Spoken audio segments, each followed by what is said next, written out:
Tinitrim ko nga yan dun. Ha? Tinitrim ko. Ah, ganyan talaga. Hindi mo initrim. Pagulang yun ang pagulang yun. Ah. Inaanuhan ba yan ng ano? Ng ahas sa ilalim? Hindi, no?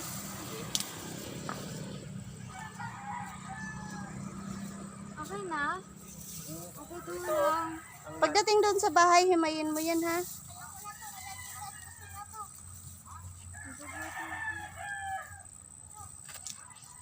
Ito ang tanglad. Ha?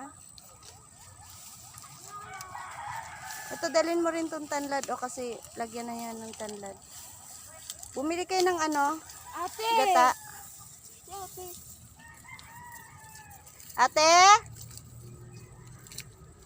Nag-ano ata? Ito guys, meron kami ditong ano, alugbati na pula. Ito, anong pangalan nga nito, tay? Insulin. Ito, may insulin kami. Marami na siya. Dumami na tayo, no?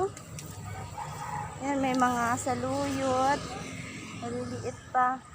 Di pa kasi tuloy-tuloy ang ulan. Ayan ang alugbati namin. Medyo madamo na siya.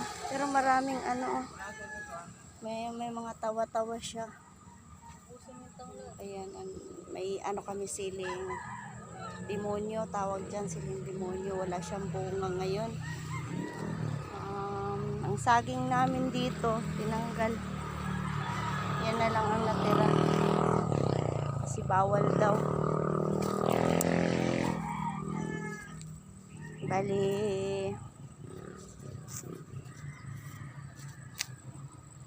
Kaya pang sahog ano. tayo linisin natin yung mga tanlad, ha? Si sayang, mapakinabangan man lang ng iba kung gusto. Pwede yan sa mga high blood.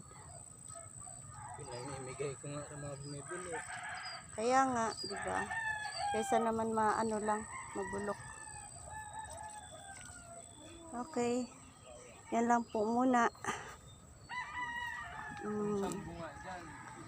Yan ang sambong namin. Ano na, nagapangan ng damo.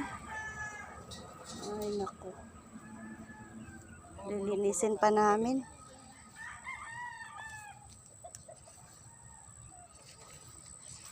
Pakihiga nga ng mga itak, baka maano.